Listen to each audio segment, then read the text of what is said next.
हरिया नाम का एक लड़का अपनी माँ गंगा देवी और छोटे भाई लालू के साथ रहता था। उसके पिता को गुजरे 10 साल बीत चुके थे और अब वो अपना गुजर बसर चाय की छोटी सी दुकान चलाकर कर रहा था। माँ, मैं काम पर जा रहा हूँ। कुछ पैसे देता जा ताकि दोपहर का खाना बना सकूं। अरे माँ, पैसे तो नहीं है। अब जब जाकर चाय बेचूंगा तो कुछ पैसे आएंगे। तो हम लोग दोपहर में क्या खाएंगे भैया? अरे मुझसे क्या पूछता है रे? तू भी तो 18 साल का हो गया है। कुछ काम धाम कर तो पैसे लेकर आ घर में, तो घर का चूल्हा जले। अरे चिल्ला क्यों रे भैया? हाँ बेटा, अब वो भी काम करेगा तो गुस्सा ना कर। हाँ, इसे समझाओ ना माँ, वरना बहुत मुश्किल हो जाएगी। सिर्फ बैठे बैठे खाने मात्र से जिंदगी नहीं चलती। ये बोलकर हरिया गुस्से में घर से निकला और अपनी चाय की टपरी पर पहुंचा। हे भगवान, आज अपनी कृपा से मेरी सही कमाई करवा देना, वरना मेरे घर में चूल्हा नहीं जलेगा। हरिया अपनी दुकान सजाकर तभी ढंग से बैठ भी नहीं पाया था कि वहां जमींदार अपने आदमियों के साथ आ पहुंचा। अरे आइए आइए जमींदार साहब, बैठिए। मैं आपको ना कड़क चाय पिलाता हूँ।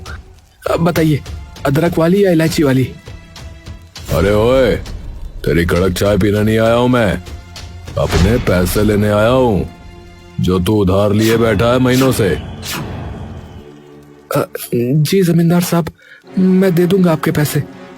आजकल बहुत दिक्कत चल रही है, काम अच्छा होता नहीं है और महंगाई बढ़ती चली जा रही है। देखिए ना, आपको पता ही है सब कुछ। अरे सुन रहे लड़के, मुझे कोई मतलब नहीं, समझा? क्योंकि मैं तुझे 2 बार मोहलत पहले ही दे चुका हूं। अब तो चुपचाप ये बता कि तू अपनी ये टपरी खाली करेगा या अपने आदमियों से पिटवाऊं तुझे, है? हरिया घबरा गया। उसने फौरन जमींदार के पैर पकड़े और कहा, नहीं नहीं मालिक, ऐसा मत करिए। मैं आपके पैसे चुका दूंगा। पैसे चुका दूंगा? अरे तुम लोग मेरा मुंह क्या देख रहे हो रे? ए कालिया, इसकी दुकान से सारा सामान निकाल कर बाहर फेंक और उसे भी मेरे पैरों से हटा। कुछ आदमियों ने उसकी दुकान का सामान निकाल फेंका और उसे उठाकर एक साइड में फेंक दिया। वो बेचारा रोता हुआ घर पहुंचा। उसके चेहरे पर निराशा और दर्द साफ झलक रहा था। माँ और भाई उसकी हालत देखकर घबरा उठे। अरे बेटा, ये क्या हाल बना रखा है? चेहरा क्यों उतरा हुआ है? भैया क्या हुआ बताओ ना। माँ, आज हमारी टपरी भी चली गई। जमींदार ने अपने आदमियों से सब उजड़वा दिया माँ। अब हमारे पास ना दुकान रही, ना ही कोई सहारा माँ। ये सुनते ही गंगा देवी और लालू के पैरों तले जमीन खिसक गई। घर में सन्नाटा छा गया। हे भगवान, अब हम क्या करेंगे? भैया, तो अब हम 2 वक्त की रोटी भी नहीं जुटा पाएंगे। और क्या? अरे और क्या? मुझे तो बस यही आता था, चाय बनाना और बेचना। अब और कौन सा काम करूं बता? कुछ देर तक घर में सिर्फ सिसकियां गूंजती रहीं। फिर माँ ने गहरी सांस भरकर कहा, बेटा, याद है तुम्हारे पिता जब गए थे तब उन्होंने वो खेत छोड़ा था। भले ही वो सालों से बंजर पड़ा है, मगर अब तुम्हें उस पर मेहनत करनी होगी। माँ, वो खेत? अरे उस सूखी जमीन पर भला क्या उगेगा? वहां तो घास तक नहीं होती। कोशिश करने वाले की कभी हार नहीं होती बेटा। आज नहीं तो कल जमीन रंग लाएगी। अगर हाथ पर हाथ धरे बैठे रहे तो भूख से मरेंगे। हाँ भैया, माँ सही कह रही है। चलो खेत पर मेहनत करते हैं। अरे भाई, मगर उसमें लगाने के लिए बीज और खाद चाहिए। पैसे कहाँ से लाएंगे इन सब के लिए? खाना तक तो है नहीं घर में। गंगा देवी ने आंचल में हाथ डालकर अपना मंगल सूत्र निकाला और बोली, ये ले लो, इसे गिरवी रख दो। जो पैसे मिलेंगे उससे खेती शुरू कर देना। अरे नहीं माँ, ये कैसे हो सकता है? ये तो पिताजी की आखिरी निशानी है। बेटा, अगर तुम्हारे पिता जिंदा होते तो वो भी यही करते। सुनो, मैं बेचने की नहीं कह रही, बस गिरवी रख दो, जब तरक्की होगी तो वापस छुड़ा लेंगे। बहुत मान मनोहार और आंसुओं के बीच दोनों बेटे आखिर मान गए। अगले ही दिन उन्होंने मंगलसूत्र गिरवी रखकर पैसे जुटाए। चलो लालू, अब कामयाबी या नाकामी सबकी सब हमारी मेहनत पर निर्भर है।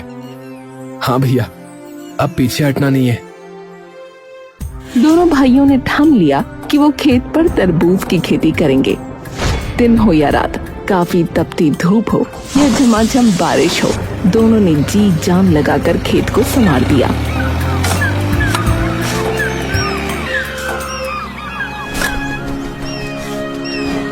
हाँ, देख लालू, मिट्टी की खुशबू बदल रही है। लगता है हमारी मेहनत रंग लाएगी रे। हाँ भैया, जमीन भी हमारी लगन को पहचान गई है लगता है।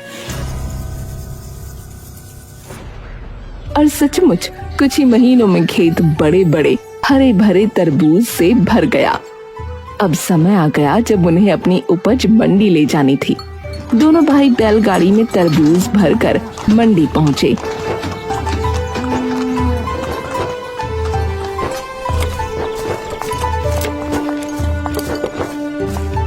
अरे वाह वाह भैया वाह, इतने ताजा और रसीले तरबूज तो मैंने सालों में नहीं देखे, बता रहा हूँ। हाँ हाँ भाई, हमें सब चाहिए भाई। तरबूज हाथों हाथ बिक गए। जब हरिया और लालू ने गिनती की तो उनके हाथों में मोटी रकम थी। भैया देखो देखो, आज कितना पैसा हुआ है। अब तो हम माँ का मंगलसूत्र तुरंत छुड़ा कर ले आएंगे। हाँ लालू, अब हमारी मेहनत का फल हमें मिल गया। चलो माँ की आंखों की चमक वापस लौटाते हैं। अब हरिया और लालू हाथ में मेहनत की कमाई थामे, चेहरे पर उम्मीद की चमक लिए मंडी से निकले। दिल में बस एक ही बात थी कि आज माँ का मंगलसूत्र छुड़ाना है। पर तभी पीछे से गड़गड़ाहट जैसी आवाज आई। भीड़ चीखती चिल्लाती उनकी तरफ भागी। भैया, ये सब हमारे पीछे क्यों दौड़ रहे हैं? पता नहीं भाई, चलो जल्दी जल्दी आगे बढ़ो। भीड़ ने उन्हें घेर लिया। दुकानदार चंपक सबके आगे आया। अरे ओ हरिया, ठहर जा, हमें उल्लू समझ रखा है क्या है? अरे क्या हुआ भाई, पैसे भी दिए, तरबूज भी दिए, अब और क्या बाकी है? अब क्या बाकी है? बाकी ये है कि तुम्हारे तरबूज बाहर से हरे हरे हैं मगर अंदर से बिल्कुल सफेद, ना मिठास ना ही रस। हमारे ग्राहक थूक थूक कर हमें गालियां दे रहे हैं भैया। क्या ये कैसे हो सकता है? हमने तो मेहनत से खेत संवारा था। ए भैया, सब देख लो तुम अपनी आंखों से। सब लोग कह रहे हैं कि तुम्हारा माल बेकार है भैया। अब एक काम करो, हमारे पैसे वापस करो, वरना यहाँ से जिंदा नहीं जाओगे, बता रहे हैं। भीड़ का गुस्सा आसमान छूने लगा। डंडे उठने लगे, आंखों में खून उतर आया। भाई लोग, हमें एक मौका दो, जरूर कोई गड़बड़ हो गई होगी। हाँ, हमारे पास बस यही पैसा है, इसे ले लो, मगर हमें मारो मत। डरे सहमे दोनों भाइयों ने रकम लौटा दी। दुकानदार तरबूज वापस ठेलों पर पटक गए और गालियां देते हुए चले गए। हरिया और लालू धीरे धीरे घर लौटे। अरे बेटा, ऐसे मुंह लटका कर क्यों आ गए हो? मंगलसूत्र कहाँ है? माँ, सब खत्म हो गया माँ। वो तरबूज अंदर से सफेद निकले। सबने हमें धोखेबाज कहा माँ। पैसे फिर वापस करने पड़े। माँ, हमने महीनों की मेहनत की थी, सब राख हो गया। अब तो जीने की भी इच्छा नहीं बची। देखा माँ, देखा, मैंने पहले ही कहा था, वो खेत बंजर है, उस पर कुछ नहीं उगेगा माँ। नहीं बेटा, अगर जमीन सचमुच बंजर होती तो उस पर तरबूज की बेलें लहलहाती क्यों? कुछ तो चूक हुई है, हार मानने से जिंदगी नहीं चलती। मगर माँ, अब किस में ताकत बची है बताओ? ना पैसा है ना ही हिम्मत है। फिर से कैसे शुरू करेंगे? इस बार तरबूज नहीं, खजूर की खेती करो। समय ज्यादा लगेगा, मगर मुझे यकीन है इस बार किस्मत बदल जाएगी। खजूर? मगर माँ, बात वही है, पैसे कहाँ से आएंगे? इस बार मेरा आंगन ही गिरवी रख दो, ये झोपड़ी ही दे दो। माँ, घर अगर ये भी चला गया तो हम रहेंगे कहाँ माँ? माँ तुम पागल तो नहीं हो गई हो? क्या बोले जा रही हो?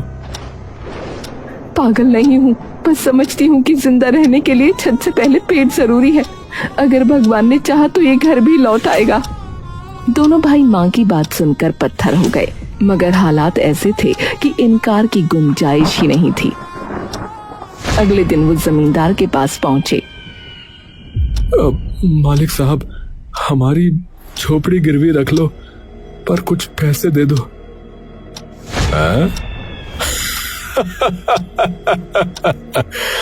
तुम्हारी झोपड़ी? अरे वो माचिस की डिब्बी जैसी जगह मेरे किस काम की भाई?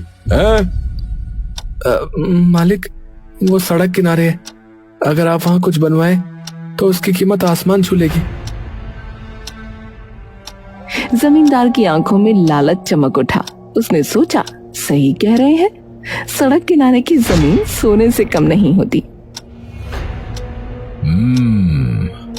ठीक है, झोपड़ी मेरे पास रखो और लो, ले जाओ पैसे।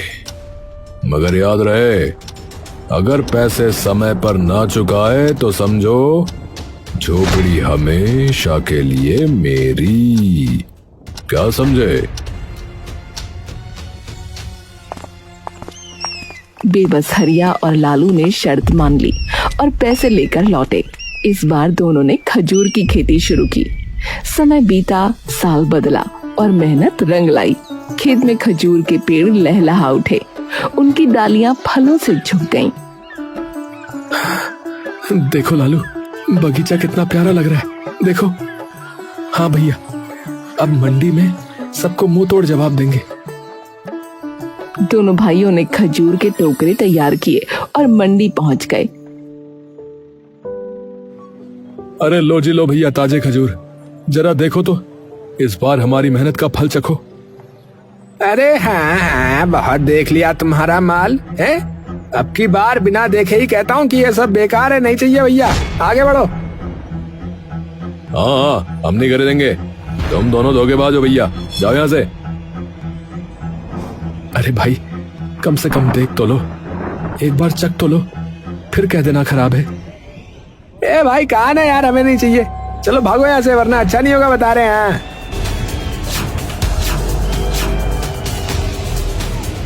भीड़ फिर से शोर मचाने लगी। दुकानदारों ने बिना देखे ही खजूर ठुकरा दिए। अपमान से झुके सर और टूटे दिल लिए हरिया और लालू मंडी से वापस लौटे। भैया, लगता है किस्मत ही हमसे रूठ गई है। हाँ लालू, मेरी तो समझ में ही नहीं आ रहा है कि अब क्या करेंगे। हरिया और लालू मंडी से अपमानित होकर लौटे। चेहरों पर निराशा की कालिख थी। घर पहुंचकर उन्होंने माँ को सारी आप बीती सुनाई।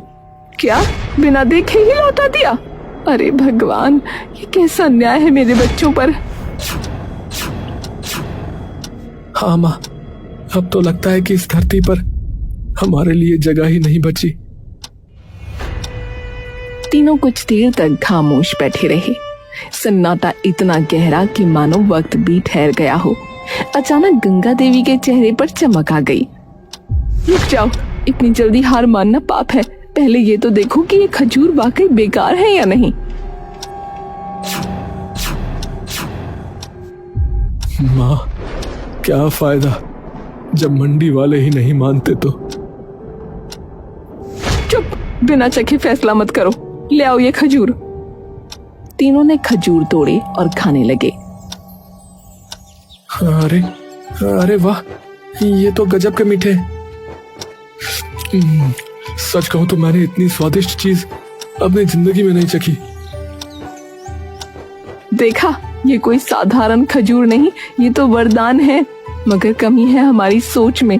मंडी वालों की दया पर जीने की बजाय हमें खुद रास्ता बनाना होगा। पर माँ कैसे? मेरे पास एक उपाय है। हम इन खजूरों की बर्फी बनाएंगे और सीधा गांव वालों को बेचेंगे। बर्फी खजूर की? हाँ, मीठे खजूर और देसी गुड़ से जो स्वाद बनेगा उसे खाकर लोग दीवाने हो जाएंगे। हरिया को थोड़ी उम्मीद जगी। वो तुरंत बाजार की ओर भागा और गुड़ खरीद लाया। गंगा देवी ने खजूर और गुड़ को मिलाकर रात भर चूल्हे पर पकाया। भट्टी की आंच, माँ के हाथों का जादू और उनकी आस्था, तीनों ने मिलकर बर्फी तैयार कर दी। माँ, ये तो चमचमाते सोने जैसी लग रही है। हाँ भैया, अब देखते हैं गांव वाले क्या कहते हैं। अगले दिन दोनों भाई टोकरियों में बर्फी भरकर गांव की गलियों में निकल पड़े। अरे आओ आओ भैया, अरे खजूर की बर्फी, मीठी, नरम और एकदम देसी भैया। अरे बाबूजी आओ, अरे माताजी, अरे भैया, आओ भैया आओ। लो जी लो, खाओ और बताओ कैसी है ये खास बर्फी। लो भैया, दादा आओ देखो चखो। गांव वालों को तो पहले ही शक था, मगर जैसे ही बर्फी मुंह में गई सबके चेहरे खिल उठे। क्या क्या खिला रहे हो? क्या है ये? बर्फी? खजूर की बर्फी? चलो चखा रहे हो तो खा ही लेते हैं भैया। चखने में कौन सा पैसा लग रहा है?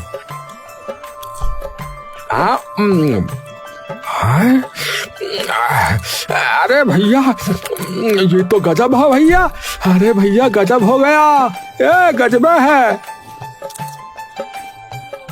अरे भाई, और मिठाई तो छोड़ो, ये तो बिल्कुल दवा की तरह ताकत दे रही है। मेरे तो हाथ पैर में दर्द था, लेकिन अब मुझे काफी अच्छा महसूस हो रहा है भैया ये खाकर।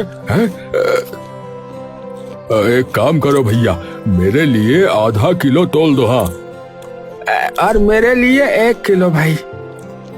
भैया मुझे भी 1 किलो कर देना। मुझे तो बच्चों के लिए भी चाहिए। कुछ ही दिनों में खजूर की बर्फी पूरे गांव की सबसे ज्यादा बिकने वाली मिठाई बन गई। सभी तरफ उन्हीं की चर्चा थी। पैसे बरसने लगे। सबसे पहले हरिया ने माँ का मंगलसूत्र छुड़वाया। मंदिर जाकर उसने माँ के हाथों में उसे डालते हुए कहा, माँ, ये सिर्फ कहना नहीं, ये हमारी इज्जत है। आज फिर से आपके गले की शोभा लौटी है। भगवान करे ये कभी दोबारा न छूटे। अब सिर्फ झोपड़ी छुड़वाने का सपना बाकी था। परिवार की आंखों में नई उम्मीद थी, मगर उनकी तरक्की देखकर जमींदार के दिल में आग लग गई। अरे धत तेरे की, ये करीब अब अमीर बनेंगे। ऐसा नहीं हो सकता, नहीं हो सकता ऐसा। अगर इनके खजूर ऐसे ही बिकते रहे तो कल को तो ये हमारी बराबरी करने पर आ जाएंगे। तो मालिक करना क्या है ये बताओ। अरे रात में जाओ रे कमबख्तों, और इसके सारे खजूर चुरा के ले आओ। सुबह सूरज निकले उससे पहले खेत खाली होना चाहिए। जमींदार ने योजना खतरनाक बनाई, मगर किस्मत से उसकी बातें मंडी के दुकानदार चंपक ने सुन ली। अरे भैया, ये तो घोर अन्याय है। मेहनत से उगे खजूर यूं चुराना। नहीं, मैं हरिया को बता दूंगा। हाँ। चंपक ने फौरन जाकर हरिया को सब बता दिया। अरे भैया सुनो, एक अंदर की बात है। जमींदार जो है तुम्हारे खिलाफ साजिश कर रहा भैया। आज रात उसके आदमी तुम्हारे सारे खजूर चुराने वाले हैं। मैंने सुन लिया था भैया, तभी बताने आ गया। क्या हमारे खजूर? धिक्कार है ऐसे जमींदार पर। हमारी मेहनत का फल चुराने की हिम्मत कर रहा है वो। बेटा, अब ये वक्त है हिम्मत दिखाने का। अगर तुम आज डरे तो हमेशा दबे रह जाओगे। नहीं माँ, आज मैं सबक उसे जरूर सिखाऊंगा। हरिया ने एक योजना बनाई और उसने खजूर के पेड़ों पर खुजली वाली जड़ी बूटी लगा दी। फिर जब आधी रात को जमींदार के गुंडे आकर खजूर तोड़ने लगे तो उनके पूरे शरीर में खुजली होने लगी। अरे भाई, मुझे ये खुजली सी हो रही है। अरे अरे अरे, ये हाथों में खुजली हो रही है। अरे भाई, अरे अब तो पैरों में भी होने लगी भाई। अरे यार, ये क्या हो रहा है? अरे मेरी मैया, अरे पूरा शरीर तो फैल गई भैया। अरे अरे भैया, पूरी खुजली खुजली हो रही है। अरे भाई, मुझे तो ऐसा लग रहा है जैसे चींटियों ने बारात निकाल ली हो मेरे शरीर के ऊपर। ए भैया। अबे यार, खजूर बाद में, सुनो, पहले खुजली उजली रोकने का इलाज लाओ भैया। अरे कुछ ही पलों में सब आदमी पेड़ छोड़ कर सड़क पर ऐसे भागे जैसे उनकी कमर में आग लग गई हो। पूरा मंजर देखकर हरिया, लालू और चंपक ठहाकों से लोटपोट हो गए। अरे भाई, मैंने तो बहुत तमाशे देखे, लेकिन इतना शानदार कॉमेडी शो पहली बार देख रहा हूँ भैया। जब सब भाग गए तो हरिया ने चंपक से पूछा, अरे चंपक भाई, एक बात बताओ, आपने हमारी मदद क्यों की? तुमने तो कहा था कि हमारे खजूर बेकार है। अरे अब क्या बताऊं हरिया, जमींदार ने ही हमें भड़काया था भैया। उसने कहा था कि तुम्हारे फल कोई ना खरीदे, ताकि वो फिर तुम्हारा घर हड़प ले। इसलिए तो ये सब उस जमींदार का खेल था। लेकिन अब देखना, मैं अपना घर छुड़वा कर ही दम लूंगा। हाँ। अगले दिन अचानक शहर में एक आदमी आता है और हरिया से कहता है, तुम हरिया हो ना, जो खजूर की बर्फी बेचते हो? जी, आप कौन? देखो भैया, शहर में मेरी कई सारी मिठाई की दुकानें हैं, लेकिन जब से कुछ लोग यहाँ से खजूर की बर्फी खाकर गए हैं तो वो उसी की बात करते रहते हैं, और मेरी दुकानों पर भी उसकी मांग बहुत बढ़ गई है। इसलिए मैं चाहता हूँ कि तुम हमारे लिए खजूर की बर्फी बनाओ भैया। हम तुम्हें अच्छा दाम दे देंगे भाई। अरे ये तो बहुत खुशी की बात है। तो आपको कितनी बर्फी चाहिए होगी? पहली बार में 10 से 20 किलो भी दे दोगे तो चलेगा, लेकिन मुझे ज्यादा चाहिए होगी भैया, क्योंकि मेरी 5 दुकानें हैं। ठीक है भाई साहब, आपको मिल जाएगी। अच्छा ठीक है, फिर ये लो पैसे एडवांस। वो आदमी एडवांस पैसे देकर चला गया। बेटा, इतना बड़ा ऑर्डर, आज मुझे लग रहा है कि मेरी तपस्या सफल हुई। सच में माँ, विश्वास नहीं हो रहा है। कुछ ही महीनों में हरिया और लालू बहुत अमीर हो गए और वो अपना घर छुड़वा लेते हैं। तुमने हमको और सभी गांव वालों को बहुत सताया जमींदार, लेकिन याद रखना, अब हम तुमसे ज्यादा अमीर हैं, और इसीलिए अब कोई समझदारी दिखाने की कोशिश मत करना। हाँ। अरे नहीं भाई, मैं आपसे कभी ऐसा नहीं करूंगा। मैंने तुम्हारी गरीबी का फायदा उठाने की कोशिश की, लेकिन भूल गया था कि किस्मत के आगे किसी की नहीं चलती। मुझे माफ कर दो भाई, मुझे माफ कर दो। हाँ, जाओ, माफ किया। चलो बच्चों। इस घटना के बाद गांव का कोई भी शख्स जमींदार के आगे नहीं दबता था, और इस तरह हरिया और लालू की मेहनत से उनका भाग्य तो बदला और साथ ही जमींदार का दबदबा भी खत्म हो गया।